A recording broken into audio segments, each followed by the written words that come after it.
Inamdar Sahab is here. There are two issues in front of us.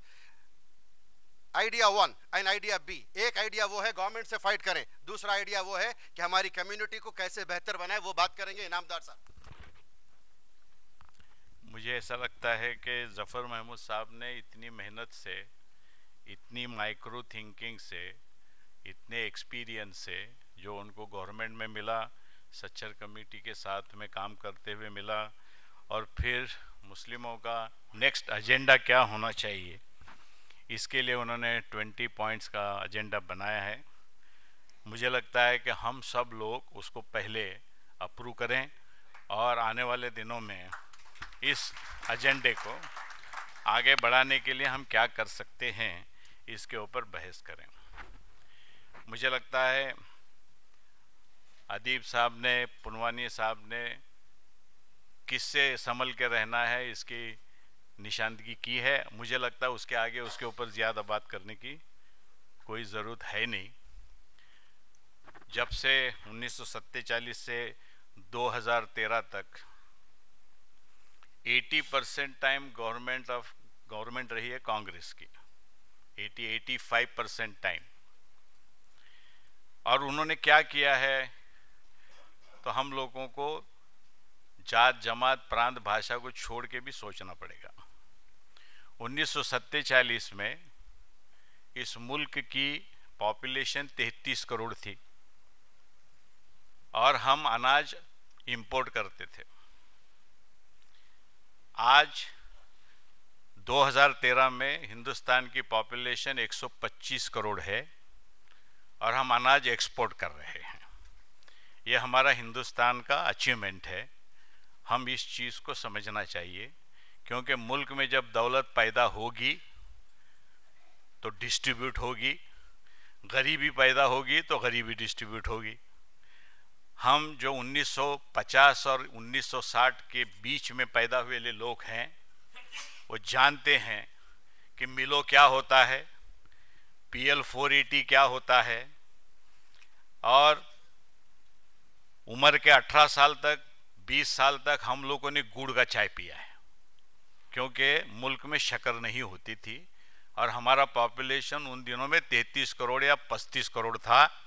और आज 125 crore population को शक्कर पूरी करके हम शक्कर को एक्सपोर्ट कर रहे हैं. मैं आपकी तवज्जो इसलिए चाह रहा हूँ कि हम लोगों को ये भी समझना ज़रूरी है कि मुस्लिम इलाकों में पहले साइकिल नहीं होती थी और आज मुस्लिम इलाकों में मोटरसाइकिल और कार रखने के लिए जगह नहीं है. तो ये जुल्म के वजह से हुआ है कि गवर्नमेंट ने और मुस्लिमों ने खुद कुछ न कुछ किया, इसके वजह से हुआ है. दौलत आई है, दौलत बटी है. मैं ये नहीं कह सकता या कोई भी नहीं कह सकता कि कुछ भी मुस्लिमों को नहीं मिला, और हम ये भी नहीं कह सकते सब कुछ मुस्लिमों को मिला. ये भी बात सच है, कोई भी कम्युनिटी हिंदुस्तान में ये नहीं कह सकती कि उसको सब कुछ मिला है, और हम ये नहीं कह सकते कि हमको कुछ नहीं मिला है. सवाल ये है, वो दिन चले गए कि हम लोग किसी ABCD से डरें. 1947 से 1950 तक 14 साल की उम्र तक समझो हम यतीम थे. आज क्या उम्र के 70 साल में भी यतीम ही है. कॉन्स्टिट्यूशन ऑफ इंडिया है, मोदी साहब आएंगे तो क्या करेंगे, कॉन्स्टिट्यूशन बदल देंगे. सुन लीजिए, इतना आसान नहीं है, इतना आसान है नहीं, क्योंकि कॉन्स्टिट्यूशन को धक्का नहीं लगाने के लिए 25% दलित जान देंगे. क्या करेंगे, जान देंगे, क्योंकि वो बाबा साहेब अंबेडकर की कॉन्स्टिट्यूशन को धक्का लगाने के लिए नहीं देंगे. ये याद रखिए. तो इसलिए मैं चाहता हूं पहला हमारा काम ये हो, अगर कुछ बात आने वाली दिनों की हो रही है तो कॉन्स्टिट्यूशन को एज इट इज प्रोटेक्ट करने के लिए हम लोगों को कदम उठाने के लिए क्या एक ऑर्गेनाइजेशनल सेटअप बनाया जा सकता है, तो उसके बारे में हम लोगों को सोचना पड़ेगा. एक पॉइंट जो 20 पॉइंट में मैं चाहता हूँ मुजफ्फर महमूद साहब एक ऐड कर लें, और वो खुलासे के साथ में मैं आपके सामने रखना चाहता हूँ. सबको ऐसा लगता है कि शेड्यूल कास्ट लोगों को की जो प्रोग्रेस हुआ है ये एम्प्लॉयमेंट में रिजर्वेशन के वजह से और एडमिशन में रिजर्वेशन के वजह से हुआ है। मैं नहीं मानता। मैं इस बात को आपके सामने रखना चाहता हूं, इनका जो प्रोग्रेस हुआ है वो गवर्नमेंट ने अफर्मेटिव एक्शन लेने से हुआ है। शेड्यूल कास्ट में एम्प्लॉयमेंट में रिजर्वेशन ये फंडामेंटल गारंटी है अंडर आर्टिकल 16(4) में। एडमिशन में गारंटी है आर्टिकल 15 में।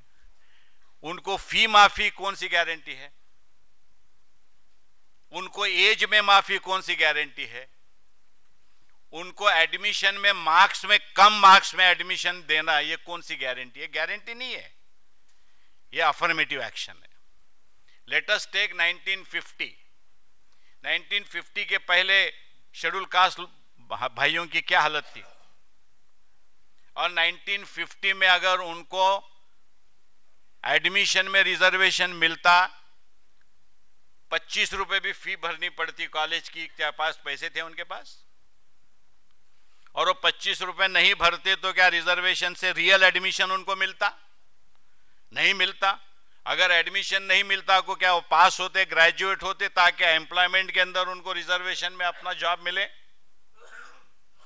तो इनके लिए जितना भी पैसा दिया गया है वो कोई कॉन्स्टिट्यूशनल गारंटी के तहत नहीं था, वो अफर्मेटिव एक्शन के तहत था। Directive principle of state policy के आर्टिकल 30 एंड आर्टिकल 46 के तहत इनको ये मदद दी गई, और साथ साथ में रिजर्वेशन देने की वजह से ये तीनों चीजों को मिलकर उनका प्रोग्रेस हुआ। तो मैं आपको एक पॉइंट ऐड करने की रिक्वेस्ट करता हूं कि मुस्लिम माइनॉरिटीज के बच्चों को सच्चर कमीशन के बैकग्राउंड के ऊपर फी के मामले में, दूसरे स्कॉलरशिप के मामले, वही स्कॉलरशिप वही स्कीम जो शेड्यूल कास्ट की है वो जैसे कि वैसी हमारे को लागू की जाए। ये एक मैं चाहता हूं कि आप इसके अंदर ऐड करें, ये ऐड करें ताकि रिजर्वेशन मिले या न मिले, हमारे लिए हमारे बच्चों को फीस नहीं रहने की वजह से वो एजुकेशन को पूरा नहीं कर पा रहे हैं, इसके सिलसिले से हम कुछ न कुछ पा सकें और हमारे बच्चे एडमिशन ले सकें। मैं बार बार ये बात सोचते रहता हूं कि हमेशा ही हम कहते रहते हैं कि हायर एजुकेशन में मुस्लिमों का परसेंटेज कम है, दूसरी चीज़ों में परसेंटेज कम है। क्या हम इस बात को भी एग्री करते हैं कि हमने बच्चियों को नहीं पढ़ाया? 50% हमारे पॉपुलेशन को हमने पहले तो स्कूल में नहीं भेजा, मुगलों के ज़माने में नहीं भेजा, आदिल शाही में नहीं भेजा, कुतुब शाही में नहीं भेजा, निज़ाम शाही में नहीं भेजा। कुरान का ये ऑर्डर होने के बावजूद हर मर्द और हर औरत को पैदाइश से लेकर आखिरी दिन तक तालीम लेना फर्ज करार दिया गया है। हर जुमा के खुतबे में हमको बोला गया, लेकिन हमारी बच्चियों को हमने नहीं पढ़ाया। और ये वजह है हमारे educational, social and financial backwardness की बुनियादी। मां नहीं पढ़ने की वजह से हमारे प्रॉब्लम्स हुए। 1950 के पहले 1% लड़कियां पढ़ती थी, और आज इस मुल्क में सारे जुल्म के बावजूद 65% बच्चियां हमारी तालीम ले रही हैं। क्या सच है कि नहीं है? अगर ये बात सच है तो हमारा ये कहना है कि गवर्नमेंट को क्रिटिसाइज करते वक्त में हमारे पास स्टैटिस्टिक्स होना चाहिए। मैं इस बात को भी मानता हूं कि जैसा अभी आपने कहा, और इस बात को मैं मानता हूं, माइनॉरिटी वेलफेयर डिपार्टमेंट किसने बनाया? बजट किसने दिया? अब बजट जब दिया जाता है तो उसको नीचे तक पहुंचाने का प्रोसीजर होता है। अदीब साहब, हमारा प्रॉब्लम यह है कि जब एक यूनिवर्सिटी को 10 कॉलेज एफिलेटेड थे, उस वक्त में जितना स्टाफ है, आज उसी यूनिवर्सिटी को 1000 कॉलेज एफिलेट है, उतना ही स्टाफ है। प्रोसीजर कुछ बदला नहीं है। प्रोसीजर ये हुआ है कि noting clerk, senior clerk, head clerk, superintendent, collector, additional collector, deputy collector, joint collector, collector, ये 6 चीज से फाइल जाती है। पहले 10 फाइल जाती थी तो यही चैनल था, और आज 1000 फाइल भी जाती है तो वही चैनल है। प्रॉब्लम आ रहा है किधर? प्रोसीजरल मैटर नहीं बदले हुए हैं, कंप्यूटर आया, इलेक्ट्रॉनिक सारी चीजें आ गई, लेकिन जो डिसीजन लेने वाले लोग हैं, ये हमारे पूरे सोसाइटी का मामला है, यहाँ पे डिसीजन लेने वाले जितने सीनियर लोग हैं वो कंप्यूटर पे नहीं है, और जितने जूनियर हैं वो कंप्यूटर पे हैं, उनको डिसीजन लेने का पावर नहीं है। तो हमारा ये कहना है कि we are passing through a transit period, और कोई घबराने की विभराने की कोई जरूरत है नहीं। ये वो कौम है नहीं कि जिसके यूं यूं टाँव टाँव करने की वजह से डरने वाली है। जब तक हिंदुस्तान की डॉक्टर बाबा साहेब अम्बेडकर की लिखी हुई राज्य घटना है, किसी की हिम्मत नहीं, हम लटका देंगे उनको। उसकी वजह है, इतना आसान है नहीं। तो उसके लिए बाकायदा एक मनसूबा बंदी के साथ में हमको कोई काम करना पड़ेगा, और वो काम करने के लिए एक ऑर्गेनाइजेशनल सेटअप जफर महमूद साहब आप बनाइए, क्योंकि आप दिल्ली में बैठे हुए हैं, हम आपके साथ में हैं। शेड्यूल कास्ट का जहाँ तक मामला है, मैं चाहता हूँ कि इसको हम गवर्नमेंट के पास जाएं नहीं, ये सुप्रीम कोर्ट में है। नहीं, मैं एक मिनट, उसकी बात और है। हमारा ये कहना है कि जो मामला एक क्रिश्चियन कम्युनिटी ने उठाया बड़े पैमाने के ऊपर, शेड्यूल कास्ट का मामला जो है क्रिश्चियन कम्युनिटी ने उठाया, मुस्लिम लोगों ने उठाया, महाराष्ट्र से पिटीशन पेंडिंग है और हम उसके ऊपर लगे हुए हैं, क्योंकि गवर्नमेंट ने अगर डिसीजन भी लिया तो वापस चैलेंज होगा। उससे ये बेहतर है कि आर्टिकल 341 का इंटरप्रिटेशन 1956 की जो कुछ भी ऑर्डर है, 1950 का जो भी शेड्यूल है, उसका सारा इंटरप्रिटेशन सुप्रीम कोर्ट एक बार फाइनल कर दे, ताकि बाद में किसी को भी कुछ बोलने का मौका नहीं मिलेगा। और मुझे गारंटी है कि ये विदाउट मजहब की बुनियाद से शेड्यूल कास्ट की लिस्ट बनेगी, इसमें मुझे कोई डाउट है नहीं। मेरी आप लोगों को सबमिशन है, गवर्नमेंट क्या करती है करने दो या ना करने दो। क्या कम्युनिटी ने कुछ इनिशिएटिव लेना चाहिए कि नहीं लेना चाहिए?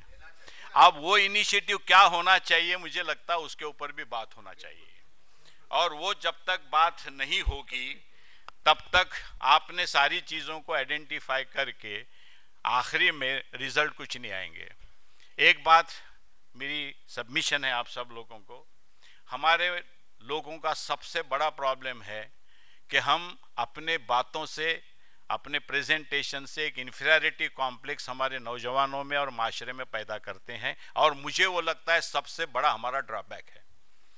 हम लोगों को, जब नौजवानों को हम एड्रेस कर रहे हैं और कौम के लीडरों को हम एड्रेस कर रहे हैं, हमारा काम है कि प्लस पॉइंट क्या है, और जिसके वजह से इंफीरियरिटी कॉम्प्लेक्स नहीं पैदा हो, इस तरीके की बातों को सामने रखना पड़ेगा। सुपीरियरिटी कॉम्प्लेक्स पैदा करने की बात मैं नहीं कर रहा हूं।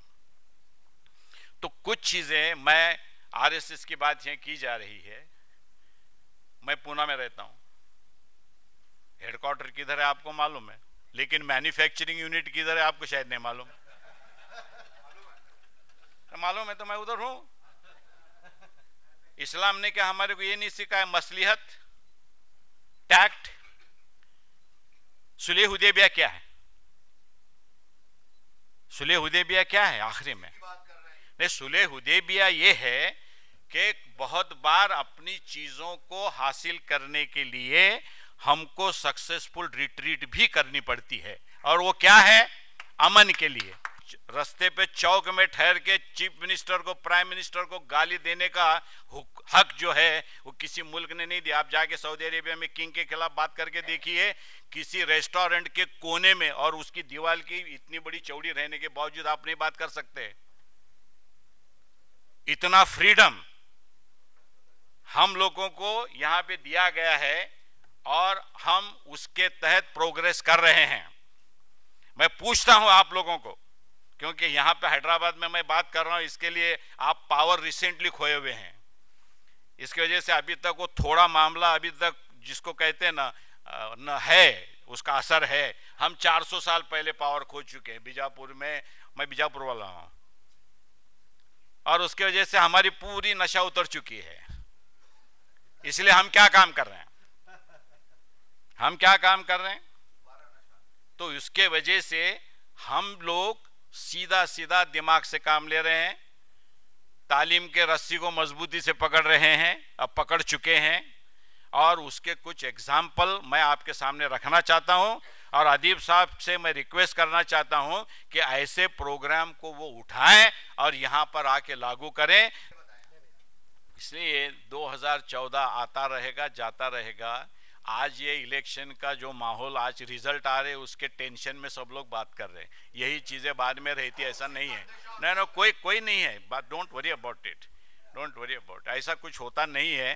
क्योंकि अगर अल्लाह ने आपको, मुझे दिमाग दिया है, तो पूरे हिंदुस्तान के रियासतों का अगर हम सर्वे करते हैं तो ऐसा कोई पिक्चर सामने नहीं आता है।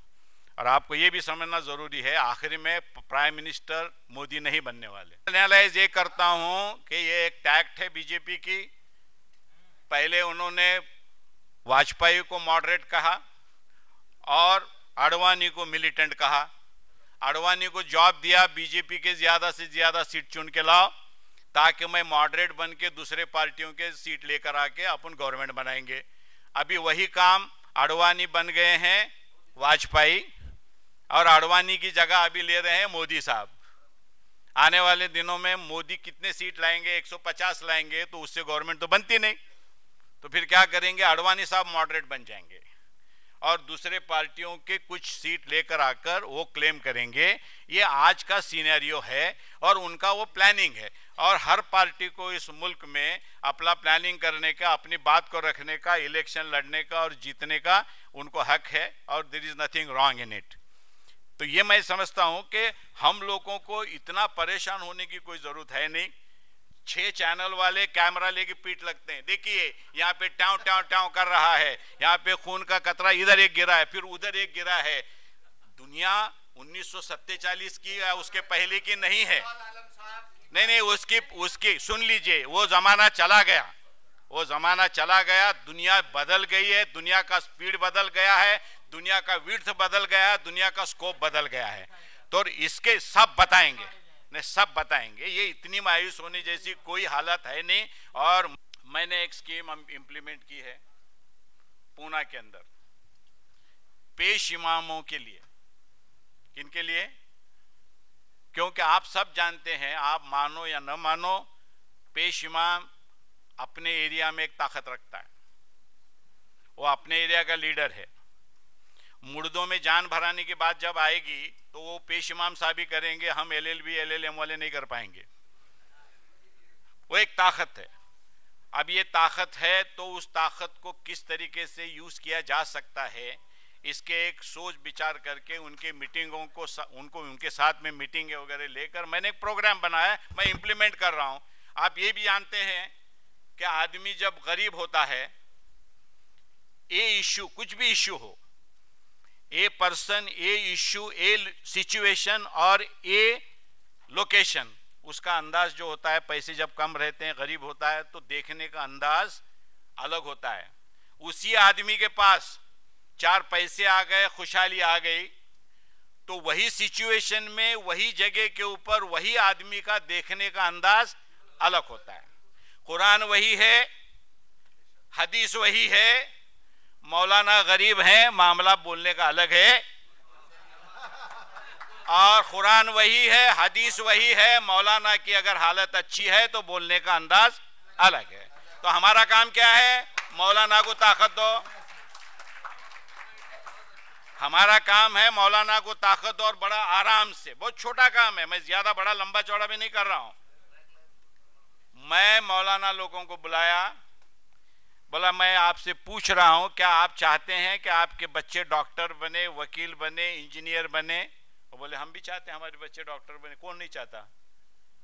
नहीं बने तो गाले देते, मगर बनने का वक्त आए तो कोई गाले नहीं देगा। तो उन्होंने बोले हम भी चाहते हैं। मैं बोला प्रॉब्लम क्या है? बोले हमारे पास पैसे नहीं है, हमारे पास पैसे नहीं। मैं बोला सारा खर्चा आपके बच्चों का मैं करूंगा तो आप पढ़ाएंगे इंग्लिश मीडियम में? बोले जरूर पढ़ाएंगे।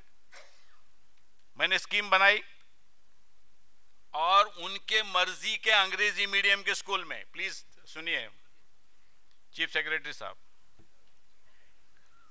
मैं बहुत इंपॉर्टेंट बात बता रहा हूं, उनके मर्जी के अंग्रेजी स्कूल में, क्योंकि मेरी स्कीम लंबी है, मैं इंपैक्ट देख रहा हूं उसका। क्योंकि अगर मुस्लिमों के दिमाग में ये खुजली है कि इस मुल्क पे राज करने का है डेमोक्रेसी के तहत, तो 100 साल का प्लानिंग करना पड़ेगा, और मौलाना सुधर गए तो 20 साल के अंदर,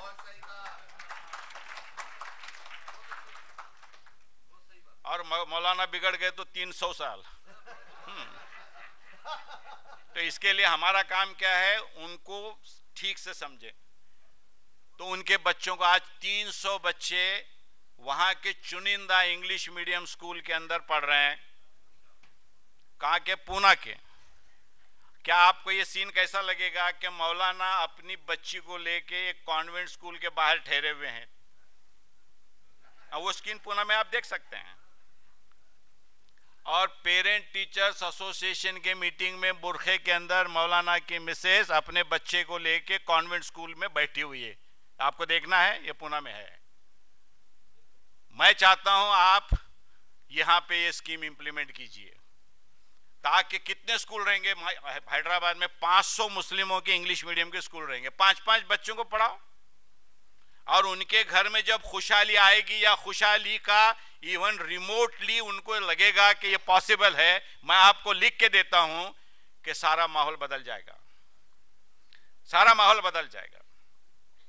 क्या आज ब्लैक बोर्ड एंड चॉक से सिखाकर आप अपने बच्चों को आने वाले 20 साल के बाद में दुनिया में लड़ने के लिए, आगे बढ़ने के लिए, नौकरियां पाने के लिए तैयार कर पाएंगे?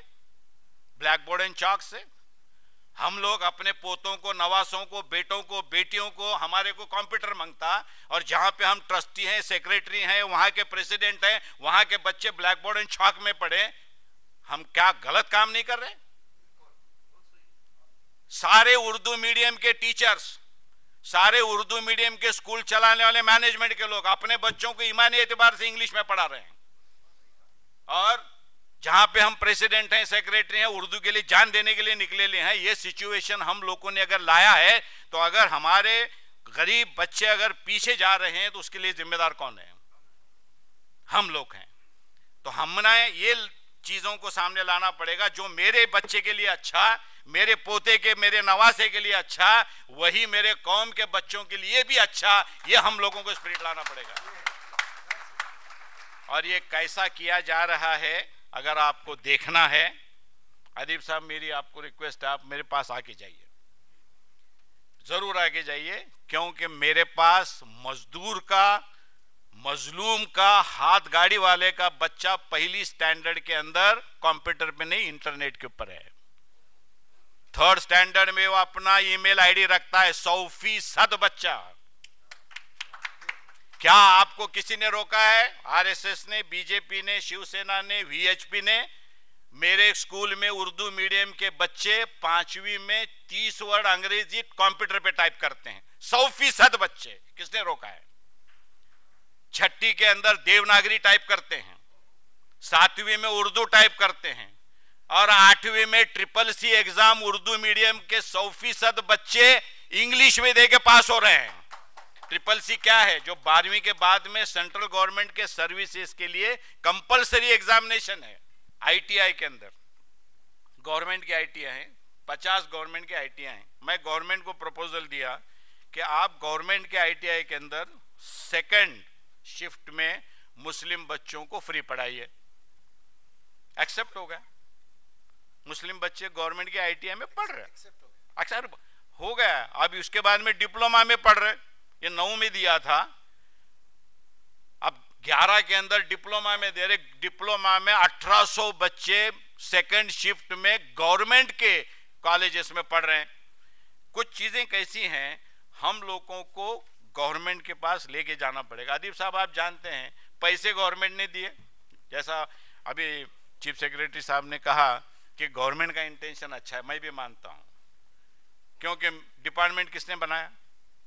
माइनॉरिटी वेलफेयर डिपार्टमेंट गवर्नमेंट ने बनाया। बजट अलॉकेट कर दिया, बजट बढ़ के देना। आप बजट कैसा चलता है सबको मालूम है, जो गवर्नमेंट में काम करते हैं। आपको 300 रुपए दिए, आपने 300 के 300 खर्चा किए, आपको 600 रुपए मिलेंगे। आपने 300 रुपए मिले और आपने 200 रुपए खर्चा करे, आपको 200 मिलेंगे या उससे कम मिलेंगे। तो ये एक प्रोसीजर है, ये हमारे लिए नहीं है, ये सबके लिए है। और सब प्लान होना चाहिए कि नहीं होना चाहिए। मैं हामिदा मैडम से बात किया था, जो प्लानिंग कमीशन के मेंबर हैं, ये सब प्लान अपने लिए अच्छी चीज़ नहीं है, इस तरीके का उनको ओपिनियन था। आई डोंट नो, आपको उसके ऊपर बात करनी पड़ेगी वो करेक्ट है कि नहीं है।